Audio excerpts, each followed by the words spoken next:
Olá, pessoal, muito prazer. Eu sou a Caroline Fazolato, eu sou aluna de doutorado no Instituto de Microbiologia Paulo de Góes e hoje irei falar com vocês a respeito das bactérias promotoras de crescimento vegetal, que é um assunto de grande importância nesse universo da microbiologia agrícola e também é um tópico presente no meu doutorado. Então, eu espero muito que vocês gostem dessa aula e vamos nessa!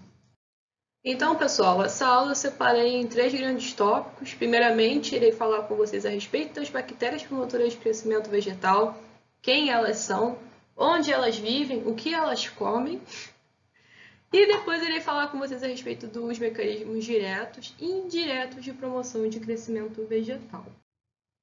Bom, as bactérias promotoras de crescimento vegetal também são conhecidas pela sigla PGPB, que vem do inglês Plant Growth Promoting Bacteria, que são nada mais nada menos que um grupo de bactérias que possuem diferentes mecanismos que auxiliam o desenvolvimento das plantas. Então, assim como nós somos colonizados por micro-organismos e temos o nosso microbioma, outros organismos também possuem o deles. E, por exemplo, as plantas. As plantas são também colonizadas por micro-organismos. Porém, essa distribuição não é uniforme. As raízes é a região que tem a maior abundância de micro-organismos, porque é uma região que é uma imensa troca. As raízes elas tanto captam nutrientes pelo solo e elas também liberam compostos orgânicos. Isso então acaba atraindo a colonização dessa região por micro-organismos. Micro-organismos esses que podem colonizar a superfície das raízes, né, ou próximo, que são os micro-organismos da região da rizosfera. E como vocês podem ver nessa região, esses pontinhos aqui em rosa e vermelhinho, tem um zoom nessa figura. Ou então eles podem colonizar dentro das raízes, que é aqui, por exemplo, dessa figura aqui, que é um zoom, que são também conhecidos micro-organismos endofíticos. Os micro-organismos endofíticos, eles colonizam tanto dentro das raízes, mas também dentro da planta como um todo, como aqui dentro das folhas também, que é essa figura aqui. Então, essa região é conhecida como a endosfera. Os micro-organismos também podem ser encontrados associados à parte aérea da planta, que é justamente essa parte fora do solo, que é justamente a filosfera, que a gente pode ver aqui a colonização por essa figura aqui. Então, aqui nessa figura, nós podemos observar diferentes tipos de microambientes que podemos encontrar, então, as PG, PB.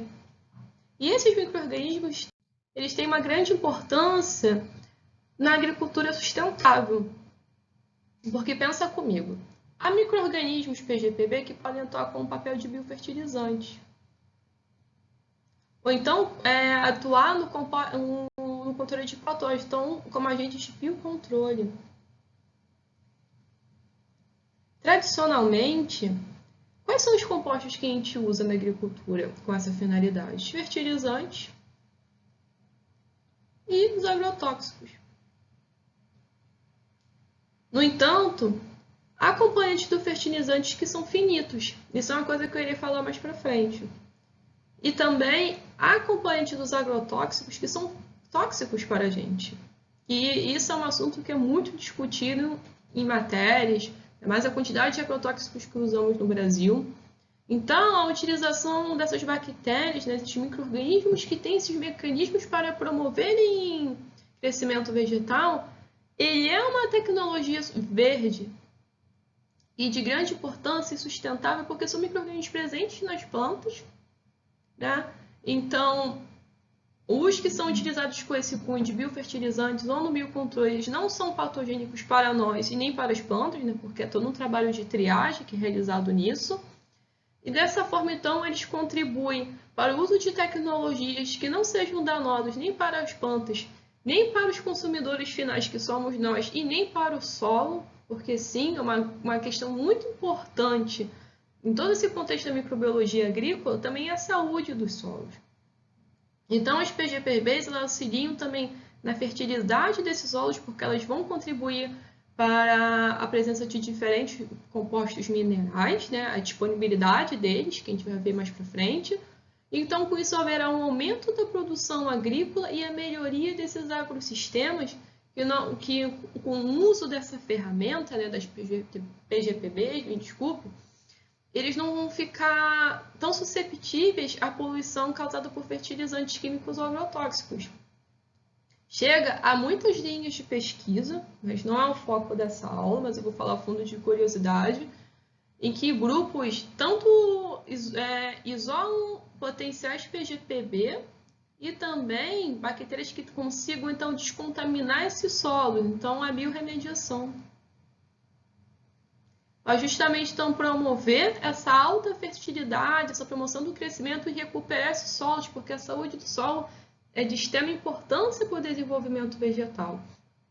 E nós, como biólogos, a gente sempre tem que ficar atento à importância de tecnologias mais verdes e de que forma elas podem ser desenvolvidas e aplicadas.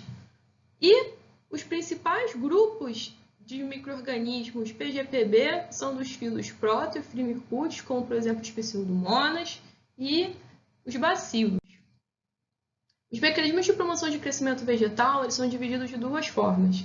Os mecanismos diretos, que são justamente as características próprias do micro-organismo, como, por exemplo, na captação de nutrientes ou modulação direta de hormônios. Então, essas características aí interferem diretamente na planta.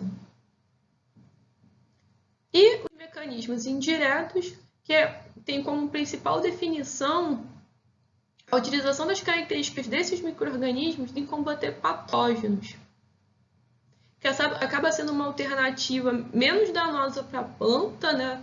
Porque o uso de agrotóxicos, que é algo que acaba danificando as plantas e o solo, e também se torna indireto porque é a atividade direta do micro-organismo que está ali tendo uma relação com a planta, com o patógeno, e não uma relação dela direta com a planta e depois o patógeno. Conseguiram entender? Nos mecanismos diretos, é como se a bactéria tivesse uma enzima, nesse caso, em alguns casos tem, que vocês vão ver mais para frente, e essa enzima diretamente vai contribuir para o crescimento da planta.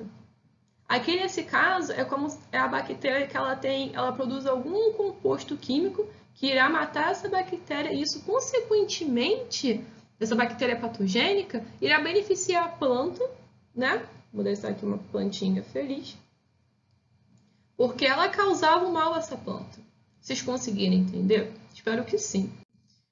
Então, dessa forma, entrando nos mecanismos diretos de promoção de crescimento vegetal, a gente pode observar essa plantinha aqui. Eu não sei se vocês têm o costume de ter em casa, aqui, por exemplo, vocês conseguem ver a minha peperômia. E eu tenho algumas plantas, mas poucas sobrevivem, né? Que o dom das plantas, infelizmente, eu não tenho. Mas, observando as plantas, assim, a gente não tem muita noção da série de processos que elas estão passando. A gente consegue notar, por exemplo, quando elas estão mais murchinhas, né? Que está faltando água. Como as folhas estão mais amareladas, que é a falta de algum nutriente, a gente não consegue realmente especificar, tipo, essa planta está faltando nitrogênio. Não. Mas a gente não tem noção que os micro-organismos que colonizam essa planta estão desempenhando diferentes tipos de papéis, né?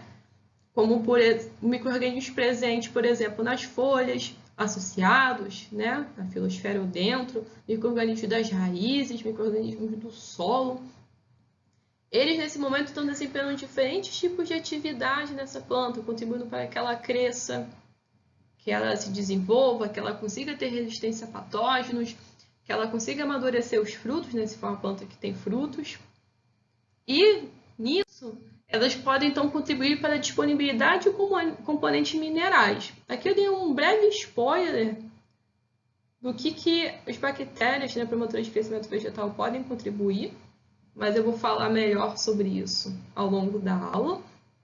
Que é como, por exemplo, a fixação de nitrogênio, substituição de fosfato, que vocês já viram anteriormente em outras aulas aqui no curso, né?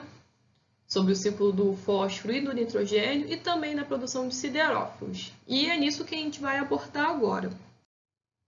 Bom, a fixação de nitrogênio, ela é um processo de extrema importância, e vamos começar pelo nitrogênio, que vocês sabem bem, que foi dito, se não me engano, pelo professor Caio na segunda aula, que ele é um componente de extrema importância para o desenvolvimento de organismos, inclusive a gente. O nutriente, gente, ele está no DNA. Porém, 78% dele, gente, quase 80%, coisa dessa, se encontra na forma gasosa com N2. Ele está aqui, ó, na atmosfera. Está aí na atmosfera de vocês. Porém, eu não sou uma bactéria fixadora de nitrogênio, eu acho que vocês também não são. Então, dessa forma, a gente não consegue fixar o nosso próprio nitrogênio. Então, por isso que se faz o uso o quê? De fertilizantes nitrogenados, para justamente as plantas terem acesso a esse nitrogênio e, consequentemente, a gente consumindo também. Então, aqui eu peguei para vocês, por exemplo, uma leguminosa, para justamente vocês verem essa questão da fixação de nitrogênio. Lembrando que nesse tópico de fixação, eu estou falando apenas da fixação de nitrogênio. Estou até sendo meio redundante, né? Falando fixação toda hora. Não vou falar do ciclo todo do nitrogênio, gente, até porque em PGPB o foco é sempre na fixação, que é justamente a disponibilidade do nutriente para a planta. Então, nas leguminosas, elas têm esses nódulos nas raízes, essas bolinhas aqui, que dentro deles há um microambiente que são colonizados por bactérias anaeróbias. Gente, é do gênero Rhizobium. E esse tipo de tecnologia de utilizar essas bactérias é muito utilizada aqui no Brasil no plantio da soja, por exemplo. Mas o que elas fazem? Então, dentro desse nódulozinho, a gente tem as bactérias colonizando, vivendo lá a vidinha delas. E elas são tão legais que elas vão pegar esse nitrogênio atmosférico, que eu falei para vocês, que é o N2, que ele está 78% disponível dessa forma, e através da ação das enzimas nitrogenadas será convertido em amônia. E dessa forma, em amônia, a planta vai conseguir utilizá-lo nas suas necessidades metabólicas. Esse processo ele consome aquele carinha que a gente vê muito em bioquímica, o ATP. Olha só. É um processo tão simples, mas que facilita tanto a vida de todo mundo, que é feito por bactérias dentro do nódulo da raiz. A importância desse processo é extrema, porque 2/3 de todo o nitrogênio global é fixado pelas bactérias. Tanto essas bactérias que colonizam dentro desses nódulos, mas também bactérias de vida livre, mas essas bactérias de vida livre são responsáveis por uma fração menor desses 2/3. E a importância disso, gente, lembrando, eles usam apenas o ATP. Enquanto a conversão sintética do nitrogênio, né, é o processo que a gente também chama de Haber-Bosch. Ele usa cerca de 1,3 toneladas de combustíveis fósseis, como por exemplo petróleo, gasolina, que não são combustíveis renováveis e altamente poluentes. E eles usam essa quantidade para produzir 1 tonelada de nitrogênio, enquanto as nossas queridas bactérias utilizam o ATP. Então, aí está um exemplo do quanto investir em PGPB é um recurso sustentável, é um recurso importante para o meio ambiente. Porque na produção, por exemplo, de fertilizantes nitrogenados, né, a gente tem o nitrogênio disponível para esse fertilizante, a gente vai consumir combustíveis fósseis e gastar muita energia para isso, e vai gerar muita poluição para isso. Então, são detalhes que é importante a gente prestar atenção. Bom, pessoal, o fósforo também é um componente de extrema importância para o desenvolvimento de organismos, porém ele é um recurso finito. Atualmente a gente obtém o fósforo através de minas, por exemplo, as minas na Índia, no Paquistão, na China, mas um dia essas minas irão acabar. Estima-se que daqui a 60 ou no máximo 80 anos o fósforo dessas minas irão acabar. Mas calma, isso não é uma preocupação para agora, que a gente nem sabe se a gente vai sobreviver até lá, porque a gente está na pandemia, né? Então, voltando aqui, 5% do fósforo está disponível para as plantas. Porém, a quantidade de fósforo que as plantas precisam o seu metabolismo é muito maior do que a quantidade de fósforo disponíveis para elas. Então, por isso, estima-se que 40% da produção mundial agrícola seja afetada pela ausência desse fósforo. Então, é desta forma que acabam recorrendo para o uso de fertilizantes nitrogenados.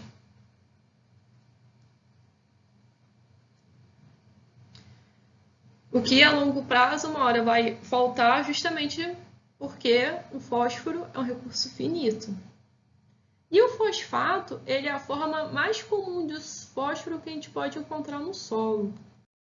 O fosfato ele pode ser encontrado tanto na sua forma orgânica, que é quando o fósforo está associado à matéria orgânica, como por exemplo os fitatos, que é a forma que a planta acumula fósforo, ou na forma inorgânica, que é quando o fósforo ele se agrupa ao ferro, ao alumínio, ao cálcio, são ligações extremamente estáveis.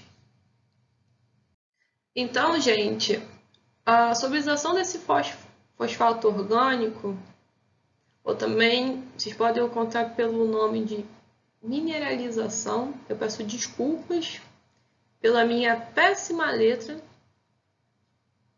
mas é o que tem para hoje. Ela ocorre através da ação das enzimas fosfatases, como por exemplo, o exemplo de fosfatase é a fitase, que é uma enzima que justamente ela cliva o fitato em composto de baixo peso molecular. O fitato em si ele é uma molécula muito grande. E sabemos, desde lá de Biomol, que é uma disciplina que costuma se ter no início da graduação, não sei se vocês tiveram nas de vocês, mas na minha, né, que é biotecnologia, é no primeiro semestre, sabe que moléculas grandes elas não conseguem passar pela membrana plasmática e com isso entrar dentro da célula. Então, dessa forma, o fitato não está disponível para a planta.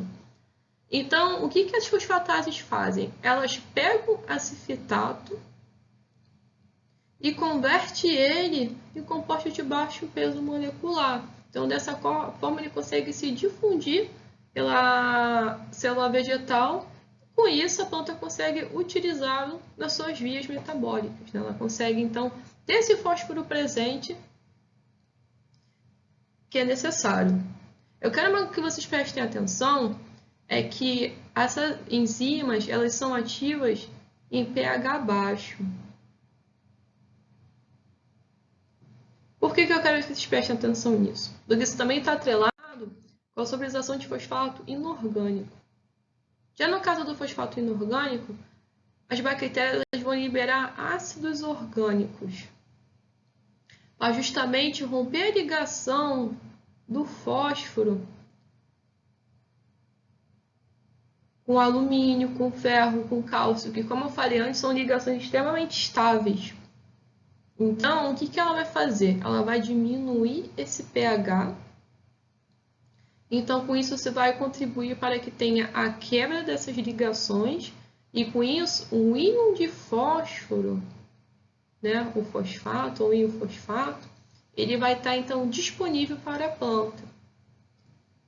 Uma coisa que também é legal vocês prestarem atenção que eu falei nesse slide e no slide anterior é que vocês puderam perceber que tantas fosfatases, né, que clivavam, por exemplo, fitato, dando origem aos compostos de baixo peso molecular, quanto aqui a ação dos ácidos orgânicos, ocorre que em baixo pH, aqui os ácidos orgânicos irão contribuir para a queda do pH, e lá a enzima funciona a baixo pH.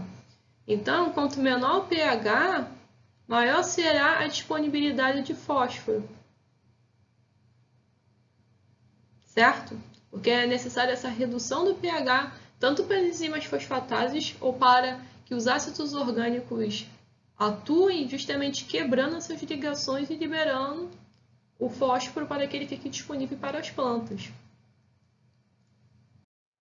Bom, pessoal, e os siderófilos? Eles são pequenos peptídeos que possuem cadeias laterais aos quais os íons de hierro se ligam, né? Então, ele tem essa carinha aqui. E no centro dele a gente pode encontrar o ferro. O ferro é um componente mineral de extrema importância para a gente, para as plantas, né? Ele está associado a uma série de processos, como por exemplo na gente, na molécula de hemoglobina, no centro dela a gente tem um ferro, e é uma molécula bastante similar à estrutura da clorofila, a diferença é que na clorofila tem o magnésio, se eu não estou enganado. E o ferro da planta está relacionado a uma série de processos, porém, apesar dele estar amplamente presente no meio ambiente, as plantas não conseguem absorvê-lo, porque ele é insolúvel. Então, desta forma, as bactérias PGPB liberam esses pequenos peptídeos que se ligam ao ferro em alta afinidade, transformando assim ele num composto solúvel, que é esse complexo siderófilo de ferro. E esse complexo ele vai se ligar então a receptores da membrana das células. Dessa forma ele vai ser clivado e vai liberar para dentro das células que será utilizado nos processos. Os siderófilos eles são de grande importância porque eles podem também atuar como agentes de controle de fitopatógenos, porque, pensa comigo, as PGPB liberando esses pequenos peptídeos, com isso então elas produzindo esses siderófilos de ferro, elas irão então reduzir esse ferro disponível. E como eu falei para vocês, o ferro é importante para diferentes processos, é importante para a gente e também é importante para os patógenos se desenvolverem. Então, desta forma, com a diminuição do ferro disponível, irá limitar então o desenvolvimento e a proliferação desses fitopatógenos. Além disso, o ferro também é o aceptor final de elétrons no processo da fotossíntese. Então, a carência de ferro pode limitar esse processo e, consequentemente, o desenvolvimento e a vida da planta. Já que, lembrando algo que a gente aprende lá na Tieteteca, a fotossíntese é um processo então, que a planta gera o próprio alimento, né? É um processo de extrema importância para ela. Então, dessa forma, a ausência de ferro pode então limitar a fotossíntese, porque não vai ter esse receptor de elétrons disponível. Bom, pessoal, então até aqui a gente viu a capacidade desses micro-organismos em disponibilizarem componentes minerais, então dessa forma contribuindo para um maior enriquecimento mineral de produtos agrícolas, né? E também para nós que somos consumidores finais, como através da produção de siderófilos, na solubilização de fosfato e na fixação de nitrogênio. E a partir daqui a gente irá ver então como que esses micro-organismos podem modular hormônios vegetais.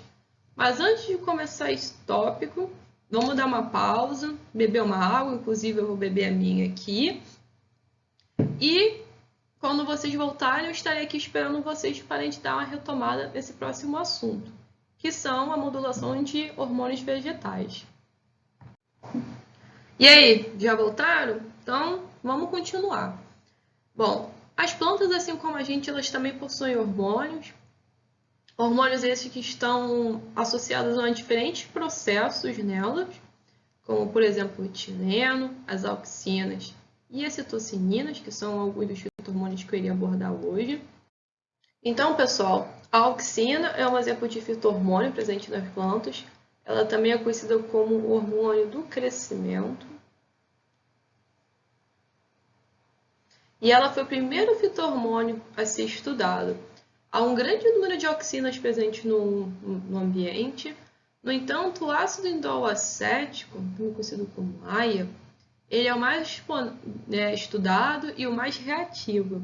Há também auxinas tanto de origem vegetal quanto de origem microbiana, que é aí que a gente vê a ação das PGPBs. E estima-se que cerca de 80% dos micro-organismos presentes no solo sejam capazes de produzir o ácido indol-acético. Bom, o ácido indol-acético ele tem como principal precursor o triptofano, que é esse carinha aqui, ó. Mas calma, que eu não quero que vocês decorem essas vias, essas enzimas, então não se assustem, isso não é uma aula de bioquímica, isso é uma aula de microbiologia agrícola. Eu coloquei aqui apenas para vocês terem uma noção de quem é o precursor do ácido indol acético e que a partir dele nós temos uma, duas, três vias diferentes que todas dão origem ao ácido acético, ou AIA. E a auxina ela está relacionada a uma série de processos na planta, como a quebra de dormência das sementes, que é justamente quando a planta começa a se desenvolver, o crescimento radicular e também o geocentrismo, que é justamente essa questão das raízes crescerem sempre em direção ao centro da Terra. A diferenciação e divisão celular, o crescimento apical e o fototropismo, que é essa questão das plantas crescem em direção à luz, e crescimento apical é justamente esse crescimento da região aérea. E a produção, o aumento da produção, de xilema e floema. Mas agora eu quero que vocês pensem comigo. Qual seria a importância de ter PGPBs que produzam auxina? Já chegaram a pensar nisso? Não? Então, vou dar um exemplo. Vamos colocar que a gente tem uma plantação de milho. Então, deixa eu mudar aqui a cor da minha caneta. Eu vou tentar desenhar o milho, gente. Eu vou ser sincera que desenho não é muito meu forte, mas a gente tenta. Então, a gente vai produzir milho. E milho é a base de alimentação, né, gente? De muitos lugares aqui do Brasil. Também o nosso, mente festa junina. Então, a gente tem uma produção de milho, né? E a gente quer, de alguma forma, aumentar essa produção. A gente não quer que as sementes, por exemplo, do milho, né? Vou botar aqui. A gente não quer que elas levem tanto tempo para germinar.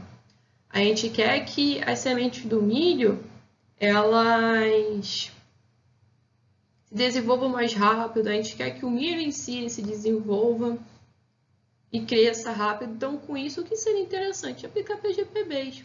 Já que pensa comigo, se eu aplicar diretamente nessas sementes PGPBs, vamos escrever de novo, PGPBs, que sejam capazes de produzir AIA, concorda comigo que a quebra de dormência da semente ela pode ser mais rápida do que ocorre tradicionalmente? E além disso, o crescimento da região radicular, o crescimento da parte aérea da planta também pode se desenvolver mais rápido, porque vai ter uma maior concentração de AIA, porque vai ter tanta produção natural da planta, mas também vai ter a produção microbiana. E essa AIA microbiana, ela é captada pelos receptores das células vegetais. Então, com isso, a gente vai ter uma maior disponibilidade desse hormônio que estimula o crescimento da planta. Então, com isso, ela pode crescer mais rápido no intervalo de tempo menor. Então, já começaram a sacar os pontos que é importante, então, a presença das PGPBs nessa questão da modulação de fito-hormônios, né? Então, tá bom. Então, vamos seguindo adiante. Bom, pessoal, e o etileno é outro exemplo de fito-hormônio presente nas plantas. Ele é um fito-hormônio gasoso, ele tem essa carinha aqui. Ele não é que nem a auxina que tem diferentes tipos, não, ele só é esse daqui mesmo. E por ser gasoso, então, ele tem uma rápida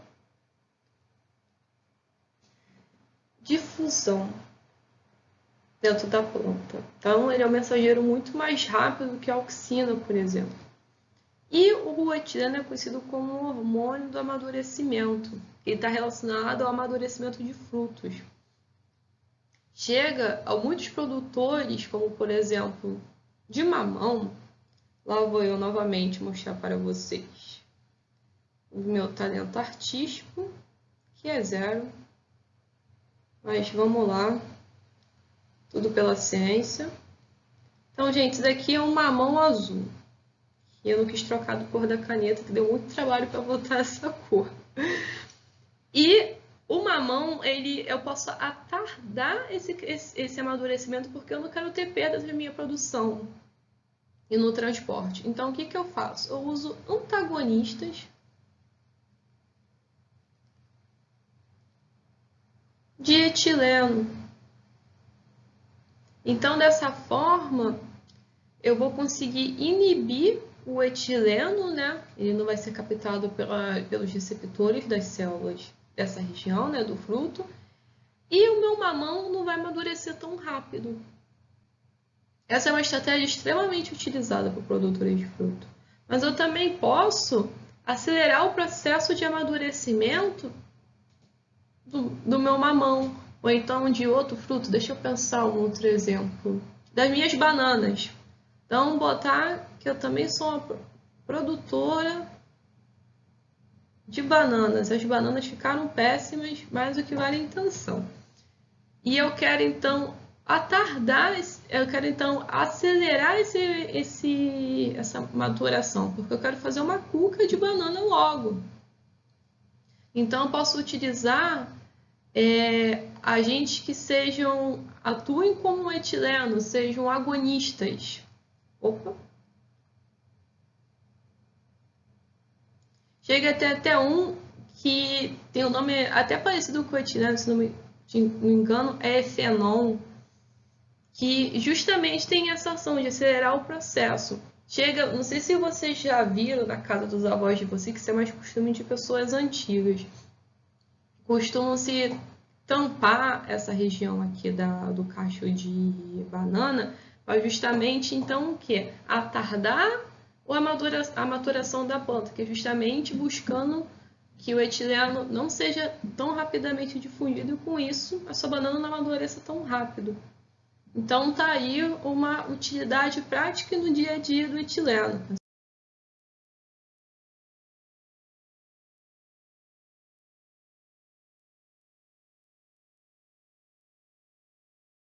Mas o etileno ele não está só envolvido com a questão do amadurecimento de frutos. Nas plantas também está associado com o processo de germinação, resposta a fatores de estresse. Eu quero que vocês prestem muita atenção a esse tópico, que é de extrema importância, da abscisão de folhas, que é o processo de queda. Esse processo de abscisão, quem gosta de Sandy Júnior vai lembrar aquela música, outono é sempre igual, as folhas caem no quintal. É essa referência que vocês podem usar para lembrar o que é isso. Ele pode, então, inibir o alongamento das raízes e do caule. Então, isso daqui é o quê? É o inverso que a gente viu agora há pouco na alcina. O que o aia faz? Cresce. O que o etileno faz? Inibe o crescimento. E, como eu falei no slide anterior, o amadurecimento de frutos. A resposta ao estresse é uma questão do etileno que tem chamado muita atenção de muitos grupos de pesquisa para justamente a aplicação de PGPVs com esse cunho, porque a planta está suscetível tanto a estresses bióticos quanto abióticos. Bióticos como patógenos e abióticos como seca, salinidade. E quando a planta está presente com algum desses tipos de fatores, ou então todos, né, que pode ocorrer, o etileno, então, ele gera tanto a inibição do crescimento quanto a queda das folhas, por exemplo. Mas antes de a gente entrar mais a fundo nisso, vamos entender como é que o nitrogênio etileno é gerado. O etileno, o ciclo dele, né, começa pelo ciclo de Young. Mas como eu já falei para vocês, isso não é uma aula de bioquímica. Isso é uma aula de microbiologia. Mas eu quero que vocês prestem atenção nessa etapa do ciclo. Que essa é importante para vocês entenderem. Então, temos o ciclo de Young, que aqui eu coloquei como um círculo mesmo, porque eu não quero que vocês decorem os compostos que fazem parte desse ciclo. O que é importante nessa questão é o S-adenosilmetionina, né, que é o SAM, que ele é um composto que faz parte desse ciclo, mas ele é clivado pela CC-sintase que gera o ACC e um outro composto que vai dar continuidade a esse ciclo de Young. Então, desta forma, o ACC ele é o principal precursor do etileno. Então, um asterisco aqui, bem tipo Tasmania, para vocês prestarem atenção nesse carinha aqui. O ACC, posteriormente, ele é oxidado, dando origem, então, ao carinha etileno. E a outra parte da molécula vai ser complexado manolinho coenzima A, que vai dar origem ao N-manolinho ACC, mas que ele não é importante agora. Aqui, só para vocês terem noção que é gerado. O que é importante mesmo é essa etapa. Que é como o etileno em si é gerado. Então, pessoal, aqui temos como, por exemplo, uma célula vegetal. Vamos colocar que esse microambiente é uma raiz. E temos aqui, então, a produção do etileno. Vamos botar que a planta está susceptível a um fator de estresse. Tem muito sal no solo dessa planta. Aqui é um sério. Então, com isso, esse fator de estresse está estimulando o quê? Essa maior produção desse etileno. Então, temos aqui o ciclo de Young, que vai gerar o quê? O SAM, que através da enzima ACC sintase vai ter o ACC e outra molécula que vai dar continuidade ao ciclo de Young. E com isso produzir o etileno e ter a resposta a esse estresse. A resposta a esse estresse é o quê? A planta vai parar de crescer, a planta vai perder suas folhas. E essa resposta ao estresse, que também esse é conhecido como o etileno de estresse. Há muitos grupos que estudam sobre isso. Ele possui 2 picos.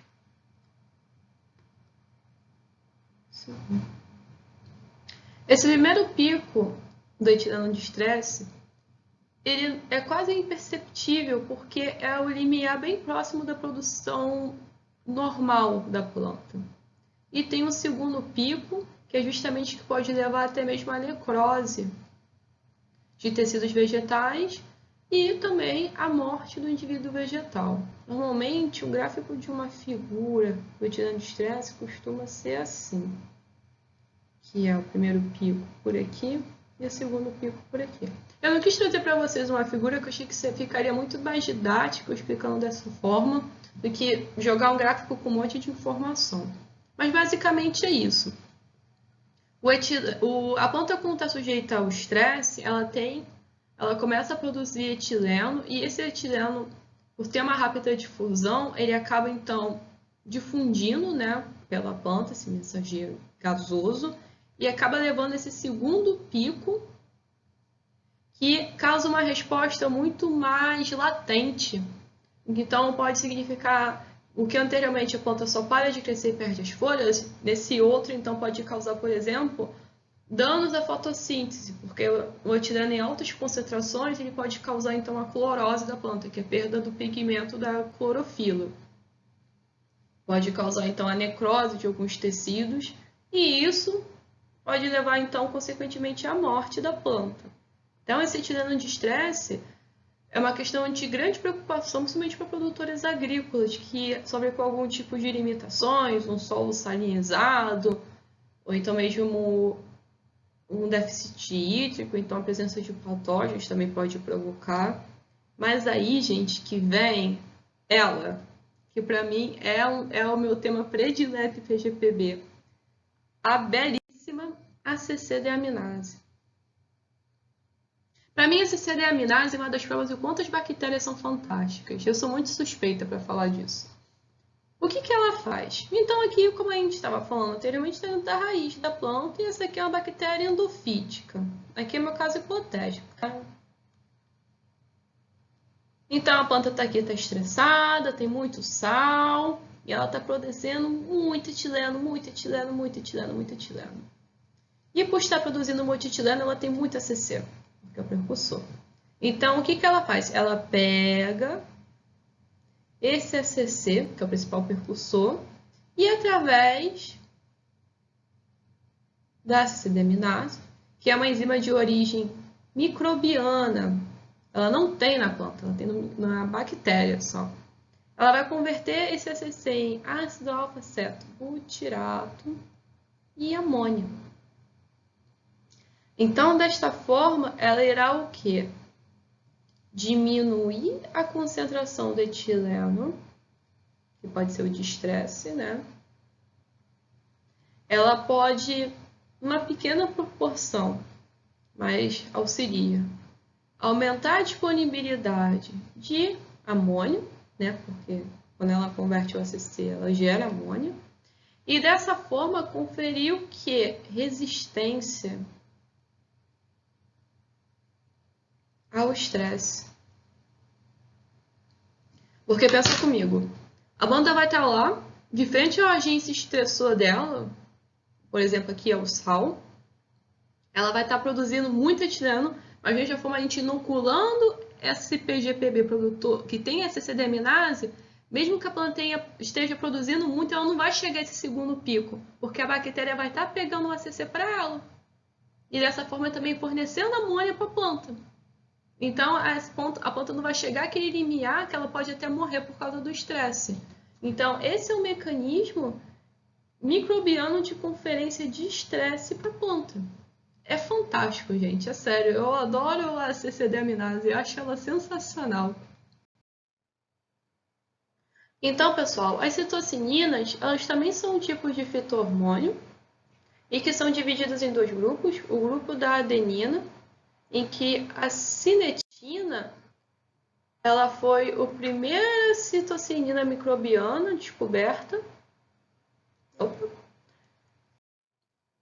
E a zeatina, que é a citocinina vegetal mais estudada. E também tem um grupo da fenilureia, que tem a N-difenilureia e a tiadiazuron.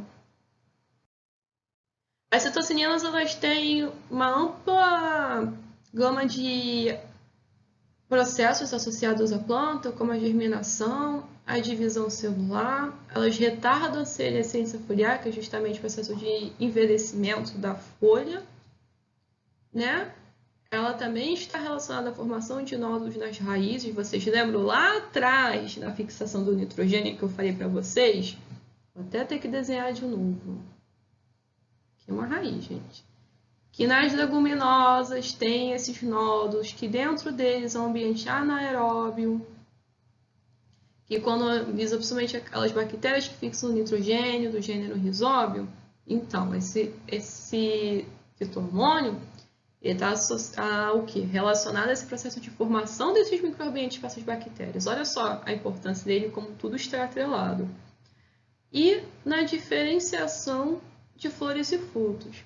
As citocininas, além então de estar relacionada com essa questão da fixação de nitrogênio devido à formação dos nódulos, também há trabalhos que desenvolvem pesquisas sobre a questão de resistência a estresse. Como, por exemplo, uma planta que está suscetível ao estresse hídrico. Aí eles podem fazer um consórcio, né, com diferentes tipos de PGPB, com diferentes tipos de mecanismos. E, por exemplo, um que eu li até recente, eles tinham uma cepa bacteriana que tinha a capacidade de produzir a citocinina. Eles colocaram a planta em cada de vegetação numa condição de estresse hídrico, né, de seca, e observaram que, comparado ao controle, mesmo assim, as folhas dessa planta permaneceram grandes e saudáveis, porque justamente o que ela retarda o processo de senescência. Então, isso é um fator interessante para se ter, até na seleção desses tipos de micro-organismos. Agora, imaginem vocês se associar uma produtora de citocinina com alguém que tem a CC-deaminase, com uma que tem a AIA, então a planta que vai ter resistência, não vai produzir o etileno, vai crescer e não vai perder e não vai envelhecer as folhas. Aí com isso também uma que fixa nitrogênio, ó, que vai então produzir, né, ou pode colonizar esses nódulos, ou então pode auxiliar já as produtoras desses nódulos. Então a gente vê que nesse contexto tudo está muito atrelado, muito juntinho. E é legal até a gente fazer as correlações. E por último, último, e não menos importante, os mecanismos indiretos de promoção de crescimento vegetal. E aqui temos, por exemplo, um vírusinho, que é justamente essa questão do quê? Das PGPBs combaterem fitopatógenos. Como, por exemplo, elas podem produzir antimicrobianos, né?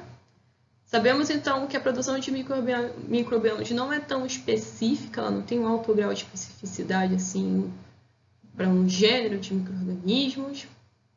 Ela é um mecanismo, então, utilizado para combater efeitos deletérios de fitopatógeno, né? Sabemos bem, e é um mecanismo extremamente utilizado.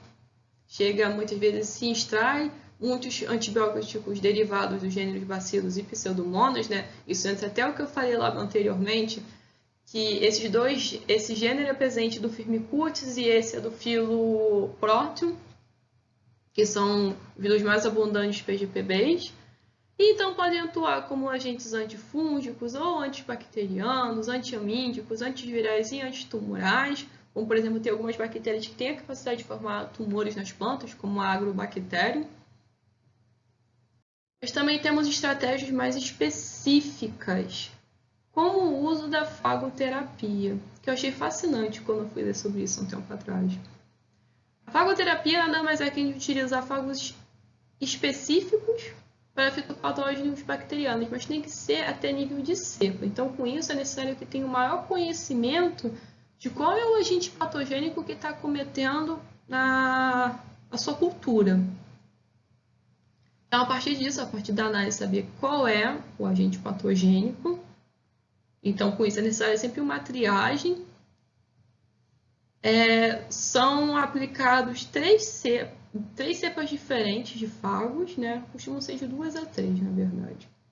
Então, com isso é necessário um estudo prévio em laboratório, analisando tanto a cepa quanto patógenos, quanto fagos que podem lisar essa célula, né? Então, é sempre de interesse que sejam fagos de ciclo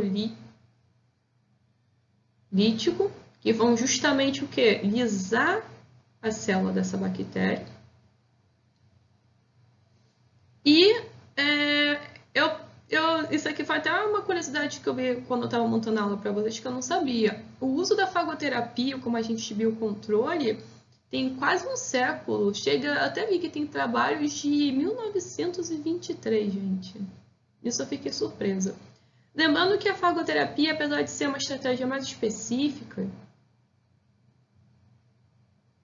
ela tem limitações, como o tratamento de antimicrobianos tem a limitação da questão de uso indiscriminado pode gerar resistência, né? Isso é uma coisa que se discute muito no âmbito da microbiologia, né? Até o nosso uso também de antimicrobianos. A fagoterapia, apesar dela ser específica, ela tem tanto esse limitante de você ter a ciência de quem é o seu patógeno até nível de cepa, também a aplicação dessa terapia só pode ser feita à noite, porque lembrando que os fagos eles são sensíveis ao UV. Então, acaba sendo uma estratégia não tanto utilizada, né? Mas eu li até alguns trabalhos que usam isso em kiwi, acho que foi até um dos estudos de caso que eu separei para vocês darem uma estudada. Mas é uma estratégia bastante interessante. Eu achei legal a utilização de fagos, porque é algo que não se fala muito. É muito mais direcionado a bactérias. E por último, e não menos importante, nós temos a resistência induzida, que ela está relacionada então com a planta aliviar os efeitos deletérios de um patógeno através de mecanismos de defesa. Esse processo pode ocorrer tanto da forma adquirida, que é estimulado através de moléculas, né? Ou induzida, que aqui já entra as PGPBs. E nesse caso, né, dessa resposta, ela se trata então da capacidade da planta evitar a atividade de patógenos dos seus tecidos por meio de respostas mais latentes, como a produção de espécies reativas de oxigênio. Essa resposta é uma resposta muito mais forte, né, do que as abordadas anteriormente, a planta ela pode até provocar a necrose desses tecidos que já foram colonizados por patógenos, justamente buscar limitar a colonização por patógenos. E aqui é legal a gente fazer até um contraponto do quanto as PGPBs, né, elas estão associadas a diferentes tipos de processo nas plantas.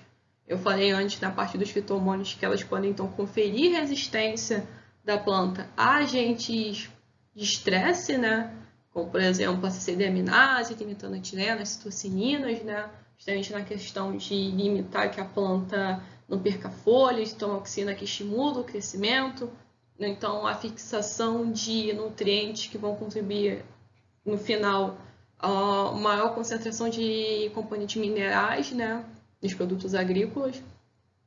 Mas elas também podem ter respostas específicas, como a fagoterapia, também pode ter a produção de antimicrobianos, que servem tanto para bactérias, para fungos, eumintos, vírus, agentes tumorais. E aqui também temos uma questão do micro-organismo estimular na própria planta uma resposta a um patógeno.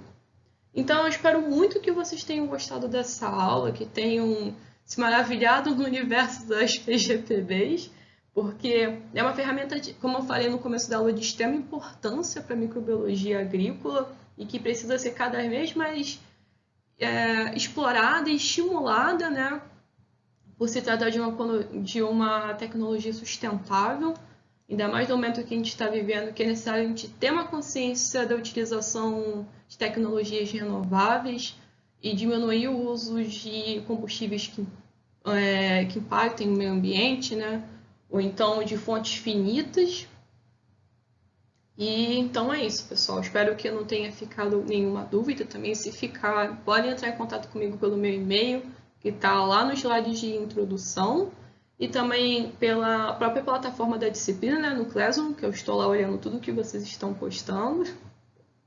E também dúvidas a respeito do material, do estudo de caso, vocês podem entrar em contato comigo, tá bom? Foi um imenso prazer. Se cuidem, fiquem em casa, por favor, a situação está muito complicada.